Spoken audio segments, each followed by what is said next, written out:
So it feels a little formal to use this mic. But here we are. So give it up for Paulo Gregory. Awesome. Well, it is a delight to be here today at the ETC for Baltimore Innovation Week. So most ecosystem activity in the startup space and in the business space is focused on founders, individual founders. And the energy and attention goes to those founders so that they can scale, grow, exit their businesses. But we've looked at this whole world of ecosystem building really as an ecosystem. How do we activate not only individuals within spaces, but how do we create opportunities for individuals to collectively join their efforts and build movements that support the whole ecosystem, not just the individual founder. So today we're going to talk a little bit about an application of that work here in Baltimore with what's now known as the Black Butterfly Network and Exchange. And it's really about how do we pollinate the environment to be nurturing and supportive to put what we say, Baltimore back in the black. Baltimore has been in the red for a long time, and certain communities have been in the red to the point where that red is simply blood. And how do we move out of that and nurture and support and grow economic development in the wings of the butterfly? And we'll talk about that in a little bit. So this work started really a long time ago. Beautiful brother named Mike Binko snatched me up and he said, "You're an ecosystem builder." And I said, "What's an ecosystem builder?" And so he explained it. I said, "I guess so." He snatched me up and took me to Santa Barbara to the Startup Champions Network, amazing national organization in 47 states right now that is focused on inclusive ecosystem building. And I started to encounter folks that had similar attitudes to what I had.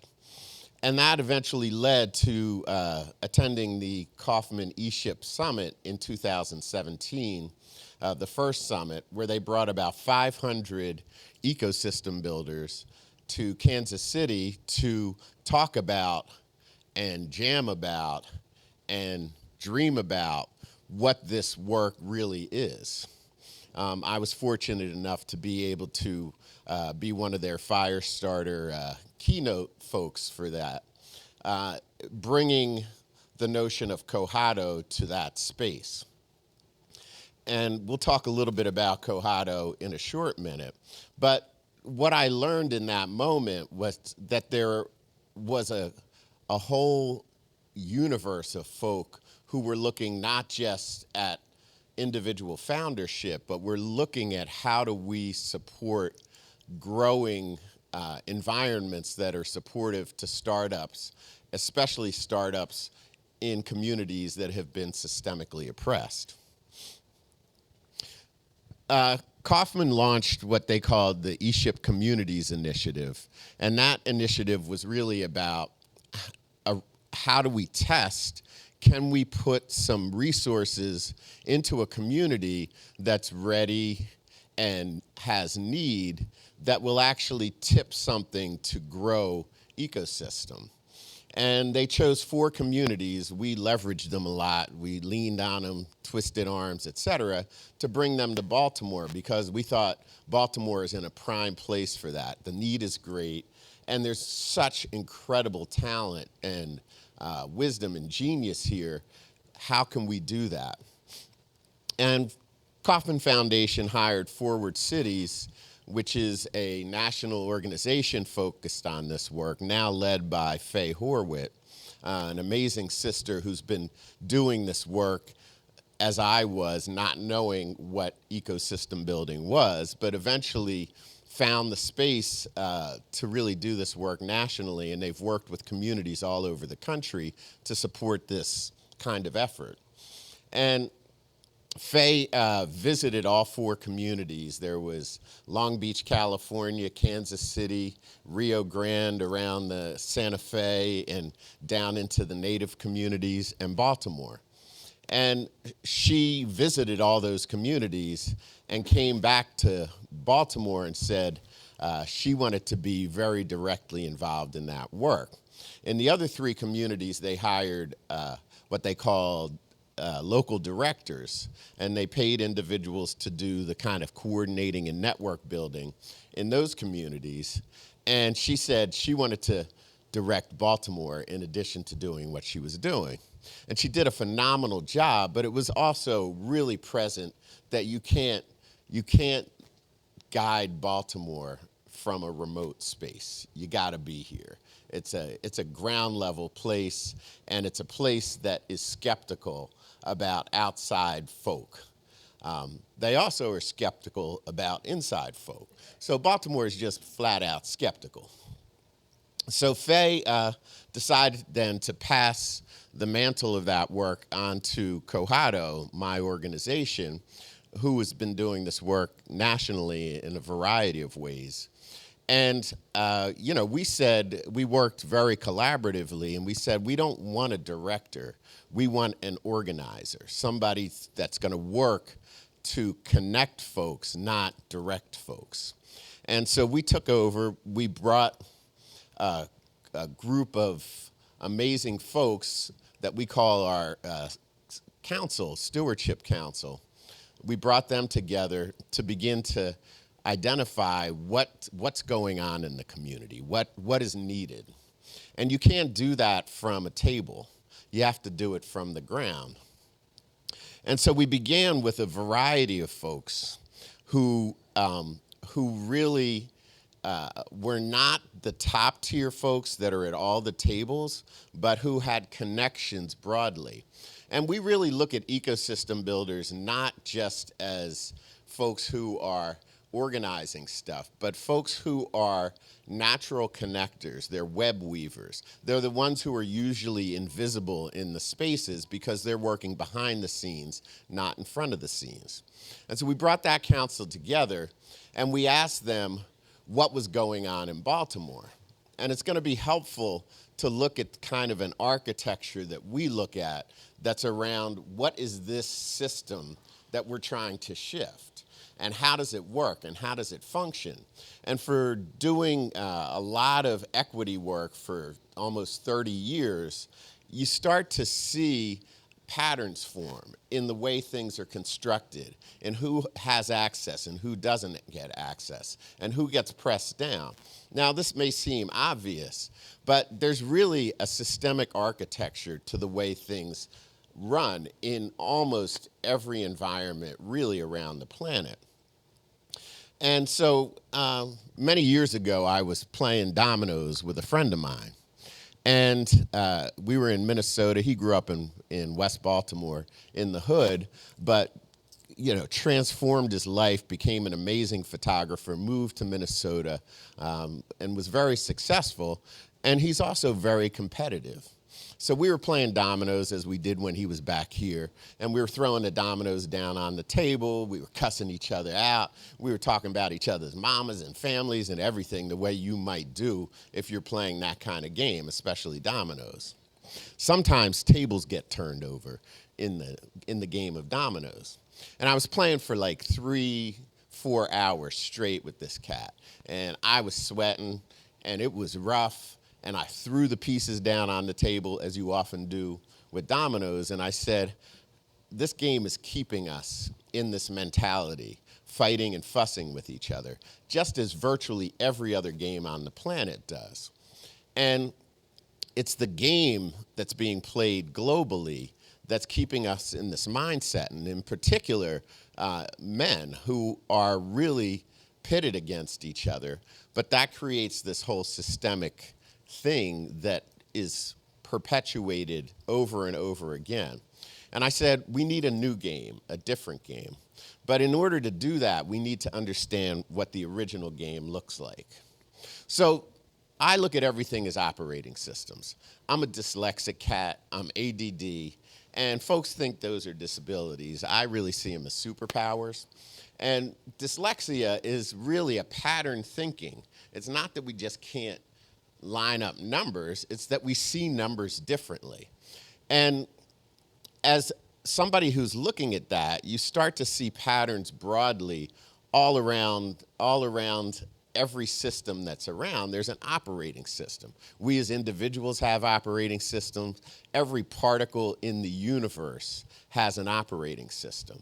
And so if you can begin to pull back your lens and see these patterns, you start to see some very consistent things happening. Now, if you look at our economic systems, our social systems, they're in the form of a triangle or a pyramid or a hierarchy. And in order to create control, you need to divide the top from the bottom. And as you do that, you see that there's a lot smaller space on the top than there is on the bottom. So in order to control that environment, you insert a middle level, which serves as a mediator. But it's not a passive mediator, it's an active mediator. And we've seen this in slavery, we've seen it in colonialism all over the world. And we also see it in our communities, where the communities are divided and the people are divided. And then that system replicates over and over and over again until each of those spaces is then subdivided and subdivided and subdivided. And it's really the divide and conquer mentality that is the architecture of this. Now, if we look at this pyramid, you see the top, and we know it's at the top. We see it on TV. We see, Lexuses and supercars, and I saw a flying car this week, and there's access to these incredible resources, and you have incredible capital up there. You also have a very clear view, because if you're not worried about your day-to-day existence, you start to think into the future. So you get a long-term view up there. And you also get control over the environment. And that's what is the motivating factor, is this sense of control, power, and wealth at the top. Now, we've also heard about the bottom, and I don't need to talk about the bottom. You can look at the news any day. You can walk around the streets that are surrounding us right now in East Baltimore, and you can see the level of devastation that these communities have. And that devastation is programmed in. I was blown away again, because I just can't believe this. Last week, I was listening to my news, and I heard about the Fed raising interest rates again. And the definition of why they did it is they said the unemployment rate is too low right now. And so we need more people to be suffering in order for this system to work. So they raise the interest rates to be able to drop the capacity of the bottom to maintain this structure. And what's done is that the resources that are created at the bottom. Bob Marley says, is not the music from the ghetto, right? And those resources at the bottom are then drawn up to the top, and it really starves the bottom. Now, if we think about a body, and we look at our communities, our globe as a body, if all the resources are drained and pulled up to the head, let's say all the blood in your body was put into your head, what would happen? A stroke, exactly, a stroke. Or, which leads to death. The system dies if the resources are not distributed throughout the whole system. Now, we talk about the assets at the top, but we never talk about the assets at the bottom. Because when you cannot survive on your own, right, then you have to reach out to those next to you and connect with them. So you build a capacity for community building that's natural and indigenous to every culture that's on the bottom. Women have been doing this, the longest oppressed culture, have been doing this for eons, which is why we're still able to sit here, because they've held the community together by connecting all these resources that are under-resourced, but they create, which is the second C in this bottom thing, that if you don't have enough to manage your day-to-day life, even if your community is connected, then you have to get incredibly creative. And so the creation is creation every day, every moment. And you also have to pay attention in an incredible way. So your eyes are all over your head. You're on swivel perpetually because the attacks are coming. And also you have to look at where the resources are. Now, if you can't make it with the creativity and the connectivity, then you have to do something else. You have to reach beyond your individual self. And you have to reach beyond what you can see and connect directly with what I would call the creative force, right? The creator, the creative force. And so you see a direct relationship in a lot of indigenous and ground level communities that spirit is not a conceptual thing that you read about in a book. It's an experiential thing that you deal with and work with and dance with every day. And those amazing capacities are never really spoken about, but they're active all the time. Now imagine if we resourced those capacities, what would happen? Now what's interesting is we never talk about the assets at the bottom, but we also never talk about the pain at the top. Because if you are living in an individualistic paradigm, as we men do, right, then it's just you, right? You don't have that connectivity. And you're also taught that you need to stay within a very narrow space of behavior. So you can't really be creative. You never develop that bone. And you also have a mediated relationship to spirit. You know, we go to churches. We go to places and think that's where spirit is living. That's a place where you could maybe learn about it, but it's a mediated access. Now, if we look at this pyramid a little bit differently, we begin to see that the points at the top, what I call the margin, the points at the top and the bottom, are really only one step away from each other. And if we fold those things together, then we begin to create a different form which brings those resources together that are needed to create a well or wellness. And this system we can replicate over and over and over again, not in a divide and conquer, but in a connect and build way. And we start to put these pieces together to build a new model that functions very differently. And it distributes the resources across the web that's of connectivity. Now we also have the World Wide Web, which is a model of what this is that we're actually utilizing every day in every space. Even in this space, I wouldn't be able to do this if that web were not functioning right now. And we call this new system Kohato. Now, what is Kohato? I've been doing this justice work and equity work for a very long time. And I used to think we just need to turn people into altruists, that they need to be other-centered instead of self-centered. And then I realized we're hardwired to be self-centered, right? It's something that has been brought into our consciousness and probably at a DNA level to do that. But the question is not how do we get people to stop paying attention to themselves. We just need to expand the notion of self from an individual to a collective idea.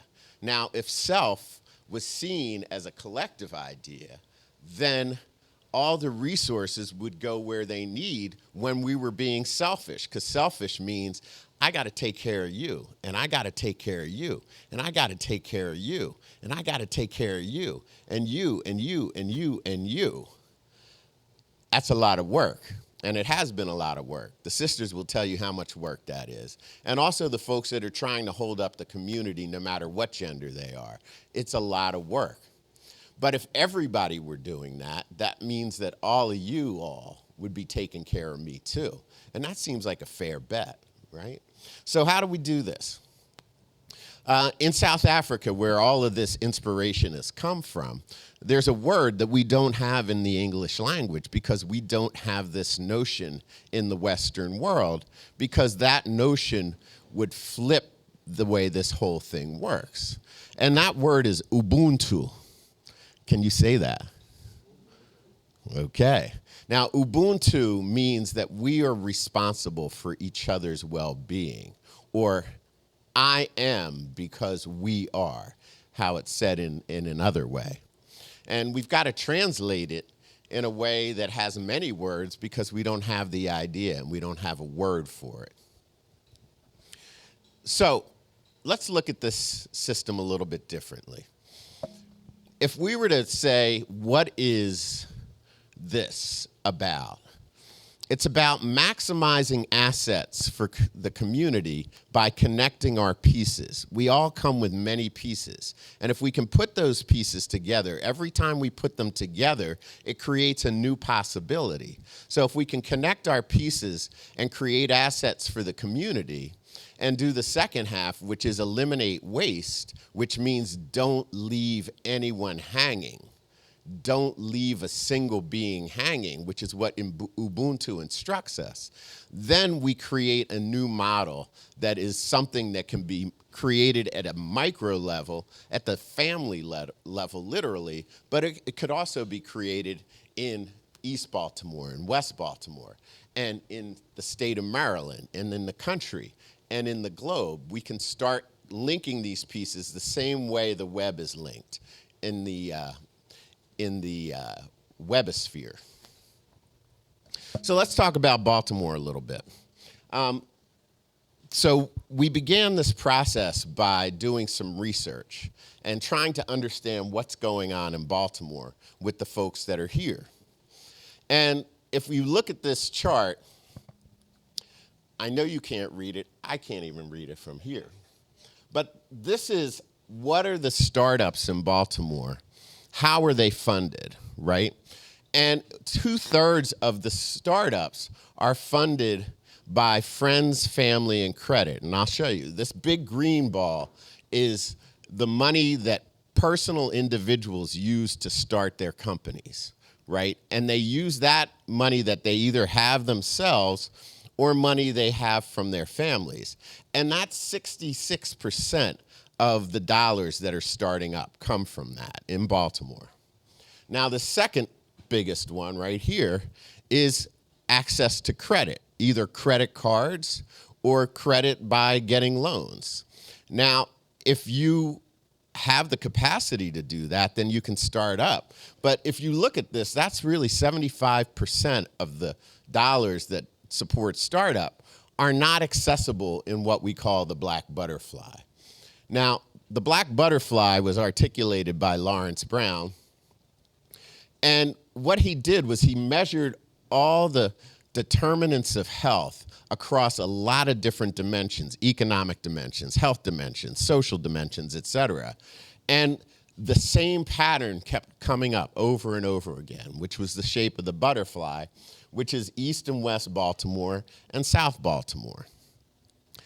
And that is where all the black folk live in Baltimore.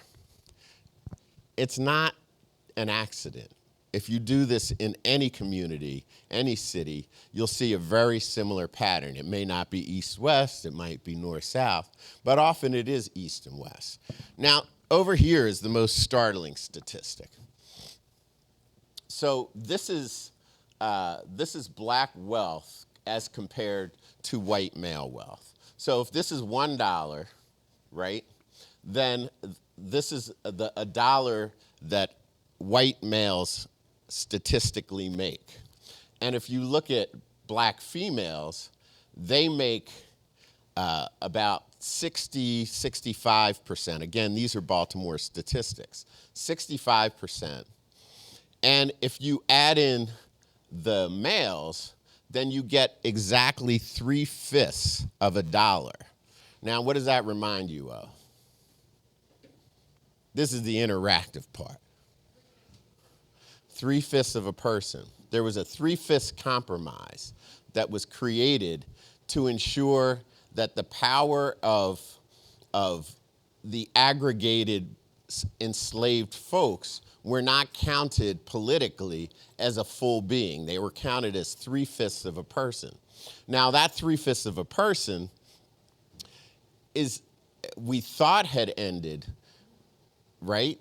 But we see that it's just migrated to economics. So we are still 3/5 of a person economically. And that's a tragic thing. It means this stuff has not changed literally in 400 years. So we also started looking at the context, the broader context of Baltimore. Now, we created this map, which is really a roadmap to what we were thinking, how we wanted to approach this whole situation. And we had 3 years of Kauffman funding to do this pilot, right?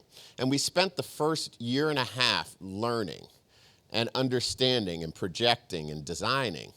Now, if we could map what has happened and we could map where we wanted to go, then we would begin to start to have a vision of what we were doing. And so we began literally with what was in place. And I would read these to you, but I can't. But this was what was in place when we started the work and things that we were doing. And so we looked at the social determinants. We looked back. And there's a context that comes from West Africa, which is an idea called Sankofa. And Sankofa is a bird that's walking forward, but it's looking backwards. And we need to take that Sankofa wing and look at where we are. And you hear a lot of this discussion says, let's not look back, let's just look forward. But if we don't understand, again, the structures that are in place, then we can't create things that will evolve those structures. So we looked back, and we did that in a variety of ways. Now, this process that we utilize is called the Kohado Emergent Development Cycle. And it begins here with 0, and I'll walk you through this quickly in a minute. But the 0 is, where are we right now? What are we experiencing? And that includes, like on a number line, you're always at 0.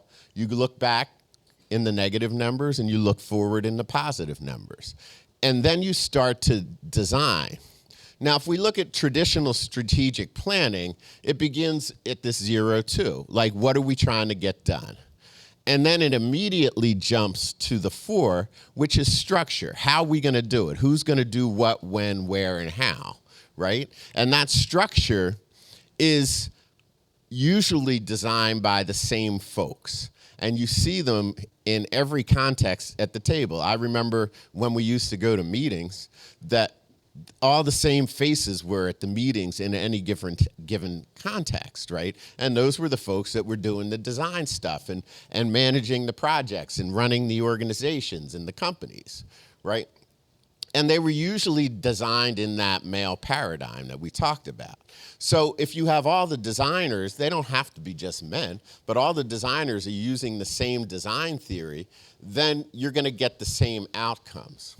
And what's missing from this is the right half of this chart, which is the relationship building. So we start here, and then we ask, okay, what's your individual idea of what needs to be done? And then we do that by direct conversation. And then we move to envision. We start to say, okay, where are the differences and where are the similarities? And we're not just looking for similarities, because if you are using a democratic process where 51% of the folks agree and 49% of them don't, but you move forward because you're in a majority, then you miss the genius of that whole other side. So you begin to see, where are things connected and where are they not? And then you begin to look at, well, what can we do? Let's try some things. Let's see what we can build out of our similarities and differences, not denying any of them, but pulling them together. And then you begin to design and do that structural design. But all that relationship building took us about a year and a half, all that inquiry, all that going in. And trust me, Deb will tell you, there was a lot of impatience during this first year and a half. Like, when are we going to get to what we're doing? There's people struggling, and this was happened during COVID, right? People are struggling. We need to do something now. If we do something now and run fast, then we're not going to get very far. So we took our time in that process, much to most people's chagrin, but the Stewardship Council held on and are still present and active 3 years later. So I mentioned Faye. She led the first process. She used strategic doing to walk us through the process of evolving a core question in this zero space. And the group, the Stewardship Council, said, how will we cultivate the creativity, innovation, and leadership of Black Baltimore as a model for thriving, equitable, entrepreneurial ecosystems of the future? So how do we activate all this amazing genius at the bottom of the pyramid to design something new? And so we went out and began to talk to folks. And we first started with our Stewardship Council, which was very diverse, had folk like Catherine Benton-Jones here, an amazing East Baltimore activist and community person who was literally out on the streets talking to the drug boys and saying, look, we've got some young people coming through, and we just want you to back off for a minute. Right? She didn't disrespect them. She said, I understand what you're doing and why you're doing it, but we need you to create some space for these young people coming into the center, right? Amazing woman. And we talked to all the council members, and we developed this website called bemoreforward.com. And these are interviews with all of the council members talking about the past, the present, and the future. And they also talked about their connections to each other. Some were strong, some were thin, but they each were interviewed in video to talk about their relationship with these other folks, which moved us into that level too.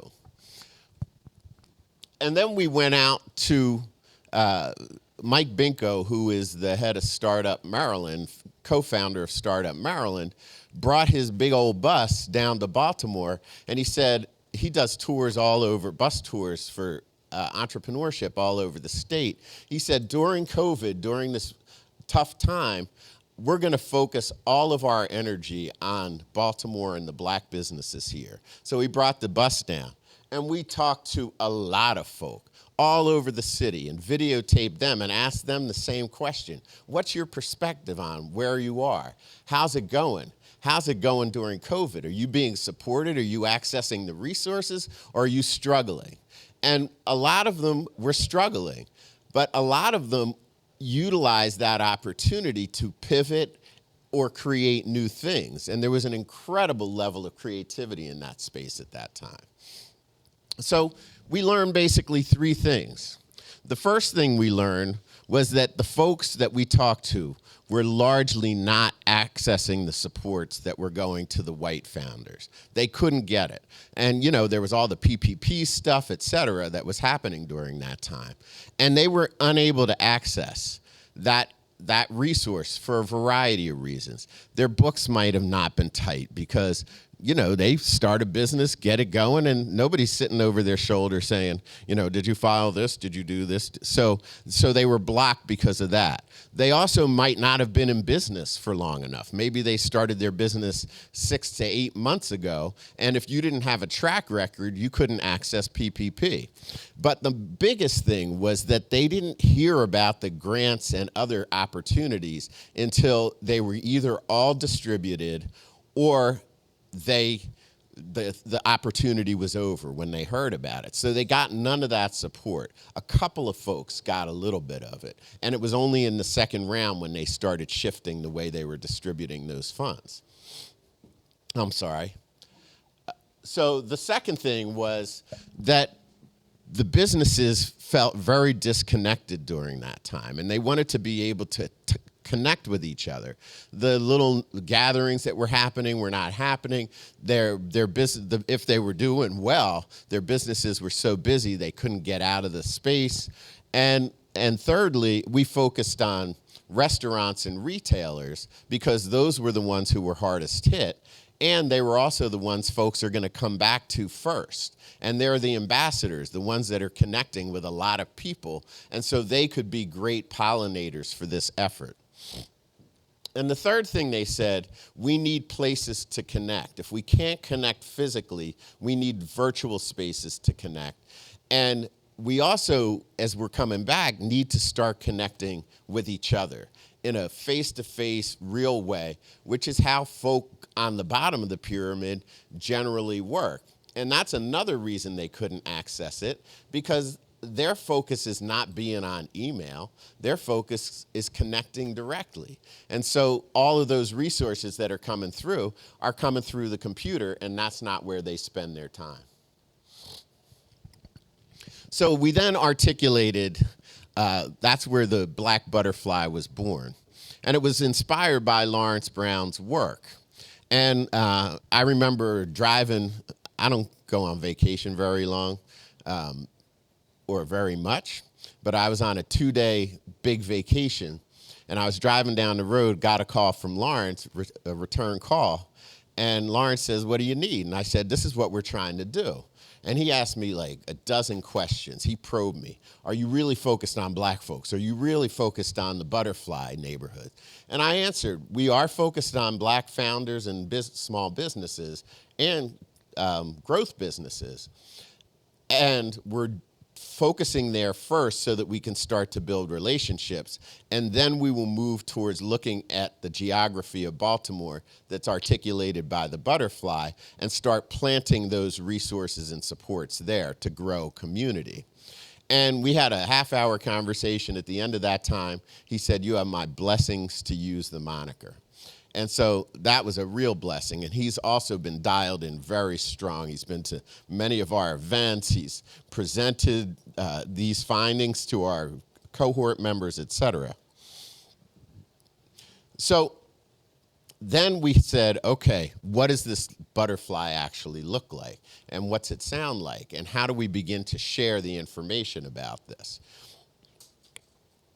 So we put together a small video to begin to talk about this. Oh, is this gonna work? Volume. There were people with problems. Let me The question wasn't like, start that over. I'm sorry, you can't hear this. Can you hear it at all? Well, let's see. Look at this. This is the assets.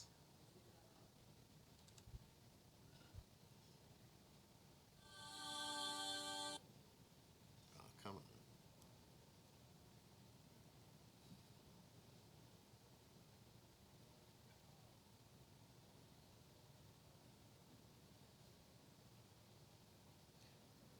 You can see I'm not on the tech side.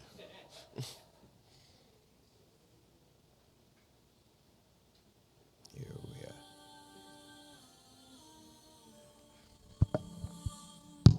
black equated bad. There's something wrong with it. There were people with problems. The question wasn't like what happened to those people. It was always what's wrong with them.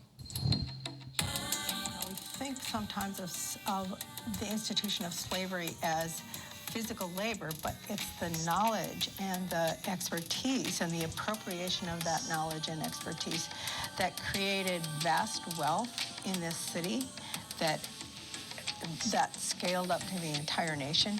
And the value of that wealth and the credit of that value to African Americans has just never, ever been acknowledged, or just as a matter of justice, that value has never been returned. In Baltimore, there's a very distinct connective line, this history that we all share, this background, the naysayers that we all have to sort of put our guards up and defend ourselves from. As an African American, we don't get equal chances of in real estate and owning actual storefronts. It's a little harder for us. It's not just about what you know, it's about who you know. And unfortunately, for people who look like me, we don't know enough of the people or have access to the people who provide funding and other resources that can help scale your business from inception to actually brick and mortar storefront. And we're just a unique spot. I mean, everybody comes through here, whether you're doctors, lawyers, entertainers, musicians, politicians, every socioeconomic class. I don't know what I expected, but I didn't expect this. They want to see you win. It was nothing that I intended to do, so that's why I think it is going well.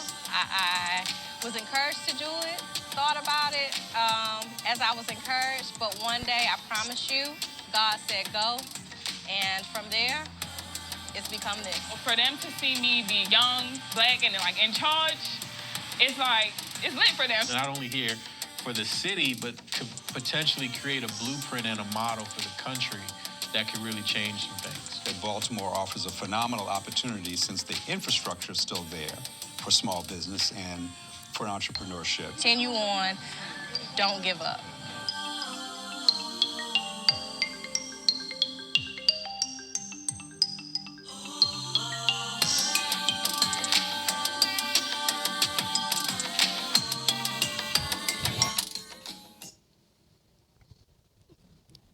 So that's the storytelling that began the process. And so we looked at the resources that were being called for, and they really broke down into three things. One, we have to begin with place, right? Where are we? What's on the ground? What's going on? And then we need people. So we created a whole process of cohorts to bring people directly in and put them face to face. And we put them literally face to face. We went through an 8-week immersion, and each of those folks, the collective would go to different black businesses, restaurants or spaces, and we would pay the spaces, we would pay for the food from these black businesses, feed them lovely, beautiful dinners. And interestingly enough, a lot of our cohort members were in the vegan world which is like really blossoming in Baltimore. And so we had an incredible amount of resources to support those businesses and to support the cohorts. And then we launched a platform with the support of EcoMap to put them together in that virtual space, which answered the question of how do we get together both virtually and physically. And that platform also has more than 800 resources in it to support those folks. And we gated off the resources, so you can't just go to the platform and access those resources unless you've joined as a business in the network, so that you could get that information more quickly and easily as it was coming out and being offered. And that's really begins the structure of the other side of this. So we said, we needed to understand what was out there and what are the existing assets. We needed to create a community of folks. We needed to pilot that and see if it worked, and we needed to build out this platform. And in that 3-year process, all of that was accomplished. And it was accomplished through some local investment, and this was the only significant local investment that happened in the 4 pilot organizations. T. Rowe Price offered to support the development of the platform to the tune and associated supports and services to the tune of $150,000. And Open Society said, we will also do that. I said, T-Row, what do you need? You need me to do a proposal? And John Brothers said, no, just send me 10 slides. So I sent him 10 slides that described what we were doing. And he said, we'll go back and forth and edit it because that'll save me time in presenting it to the board. I sent him the 10 slides. He sent me an email that said perfect, exclamation point. And a couple weeks later, we had $150,000, right? That's called philanthropy, right? And Open Society, now run by Danielle Terrain, hit me with an email. We said, we've been hearing about your work, and we'd like to talk about funding you. you don't need to write anything to us, but if you have something that you've presented, the work you would like us to consider funding, send us that. So I sent her the 10 slides, and she sent us another $150,000. So that's $300,000 for 10 slides in probably a 2-month period of time. Now that's a whole different way of approaching it. And it's called trust-based philanthropy. Now, if we can begin to operate philanthropy and not have these organizations sweating over these proposals, 200 folks apply, one organization gets supported, and then the other 199 organizations get disappointed, it depresses them, and they've done all this work, spending all these resources to do that, and all the reporting and all the craziness. All that work is pulling away from the work on the ground, and it almost depletes the capacity for that, which keeps the same hamster wheel running. So I want to applaud them. So we brought the cohorts together because we had those resources. And as you see, we're in different spaces. We were in Legendary Lifestyle Cafe, Berries by Keisha, the Capitol Lounge. If folks don't know the Capitol Lounge, it's over on Pennsylvania Avenue in West Baltimore. An amazing space. You would not know it. It's just gorgeous, stunning, beautiful art. And so we took them to all these places. And then once we finished with the first group, we said, okay, the first group said, we want to pass the flame to the next cohort. So we created this event where they literally passed the flame to the second cohort. And we also looked at this as a regenerative process because we're trying to leave the capacity. I'm not going to run this thing. We're doing this as consultants. I'm not going to run this thing forever. So how do we pass the capacity to do this, the training, et cetera, on? So you see Lorenzo in the first cohort. This is Lorenzo now doing the training for the second cohort. And we keep moving and modeling that and building the skills of folks to be able to support each other. And a couple of things that were said, I'll see if I can read some of this. So I'll read it from here. I came to this thinking we were going to learn the very practical ways of doing business that we gained. What we gained instead was a network of people that lift and support you, encourage you, and relate to you in a way that you could have never expected. That's Melanie Kabia of Ice Queens. Debonette Wyatt of My Mama's Vega said, one thing I've loved about this cohort is the ability to be transparent. We need each other, and you need a safe space to be able to tell your story and for people to be able to hear your story. After 5 minutes of talking, you realize, girl, me too. It's okay to be authentic. It's a safe space. So we really speak our truths. Not speaking your truth could mean life or death, and we are all about life. I'll read one more. This has been one of the best experiences I've had in my life, short of having my kids and getting married. I've gained a family that I did not know I needed, and that's Dwight Campbell. And just a quick story. Dwight Campbell runs Cashew Creamery. And Cashew Creamery, in about February of this year, January, February, got a call from Whole Foods, said, we want to stock your product. Now, he has a 1,000 square foot space. He has 300 square feet of manufacturing space and about 50 cubic feet of storage space. They said, how much can you produce? And he told them, we can do this in 2 weeks. And they put in an order twice the size of what he said he could produce, and then added a third store. So it was 3 times the volume that he said he could produce, but did not change the timeline. He said, he reached out. He said, what do I do? And I put him in touch with a few folks I knew had freezer space. That didn't work out. I said, well, put it out to the network. And he put up a message on our message board. And he said, this is what I need. I need freezer space. And he said within 3 minutes, he was given, Ice Queens contacted him and gave him access to their entire freezers because they ain't selling snowballs in February. And they said, you can have it until it gets warm. And then, we're going to need it back. So he did the job, finished the three orders in time and on budget, And that enabled him to get a fourth store, and I think he's up to 5 stores now. And if he had not delivered that, if he were by himself and did not have a network, he would not have been able to deliver on that. And so that's the kind of things that happen in this process. And so level 7, if you look at this interesting diagram, it's something that we did in 2019, and it was literally in the form of a butterfly, and that was accidental. We hadn't even conceptualized that at this point. So I'm going to end with this. So what's the potential impact of this work? If we look at the last primary, which is what matters in Baltimore City, obviously, Brandon Scott got 43,927 votes. The next runner-up got 40,782 votes.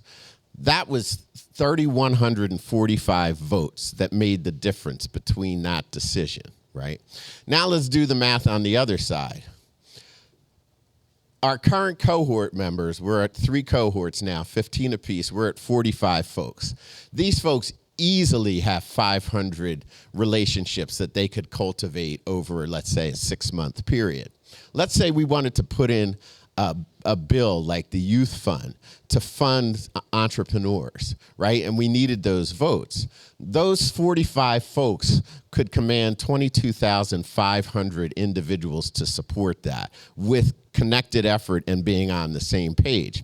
That's clearly enough to shift an election or a bond bill, et cetera. So if you're building the network, you're not only supporting the individual founders, you're supporting the capacity for growing businesses in the future.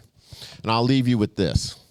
Beloved community is formed not by the eradication of difference, but by its affirmation, by each of us claiming the identities and cultural legacies that shape who we are and how we live in the world. And that's Bell Hooks, May She Fly Through the Universe in Peace. And I'll lift up Buckminster Fuller, a white guy, who a native person said, he's the only white guy I understand, right, the native elder.